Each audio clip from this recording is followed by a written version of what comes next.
Welcome to the Psychological Profiling course here at Salt Lake Community College. I'm Mike King, pictured in this image from a few weeks ago in Denmark, presenting to the Danish Parliament and the World Policing and European Union.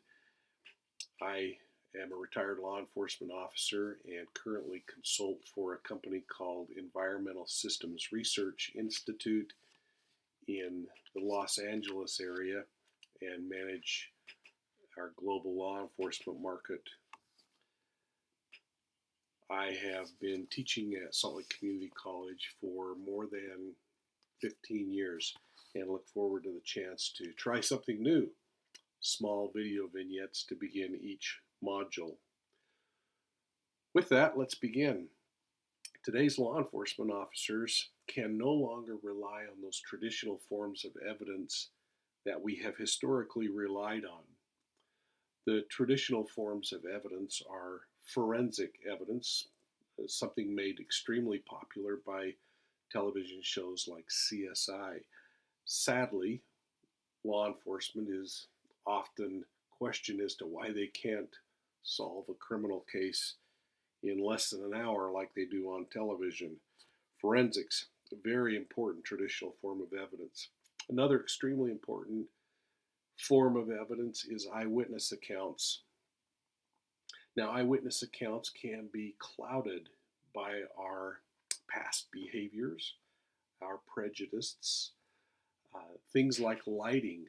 And so we have to be very cautious when considering eyewitness accounts and take into account information about the person who is relaying the information and who witnessed certain things as we build that into our criminal case. Circumstantial evidence, extremely powerful information that suggests A plus B equals C. And then finally, confessions, in which what police officer doesn't love to have a confession to a crime? Again, we have to be cautious though. Confessions sometimes can be given by people who suffer from mental illness. And sometimes there are people that live such mundane lives that they would confess to something that they did not do just to have the notoriety of it. So we have to be very cautious with that. In this course, we're going to introduce a fifth or a new form of evidence, that being criminal behavior. And we will discuss that throughout this profiling course. In order to successfully bring a criminal case to a conclusion today, investigators must improve their ability to assess behavior as part of this entire process. We cannot convict people on only one of those traditional forms of evidence. We need to have at least two or more to successfully convict. This process combines with insight that we gain in the investigation and through examining all those forms of evidence. Each year in America, thousands of crimes are committed against people and property throughout the United States.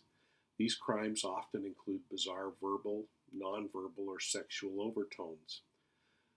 Every crime includes some type of communication, whether it be verbal or nonverbal or sexual. Through this process of behavioral analysis, investigators, and now you, the student, can increase your ability of apprehending or solving criminal cases. By looking at this simple diagram on the screen of the crime clock for a few minutes, we can see the daunting task that law enforcement faces as they grapple with reduced budgets, increased calls for service, and reductions in personnel. Many agencies rely on crime analysts to provide relevant and timely information to assist in preventative measures and to track the impact of crime. So, your challenge in the next couple of minutes is to do two things. One, spend a few moments looking at the public crime map in the link provided. And also, look up on your web browser real-time crime centers and explore some of the things that are being done in America's more progressive law enforcement agencies as it pertains to real-time crime response. Enjoy the module. Make sure that you follow the remaining instruction, and we'll see you in Module 2.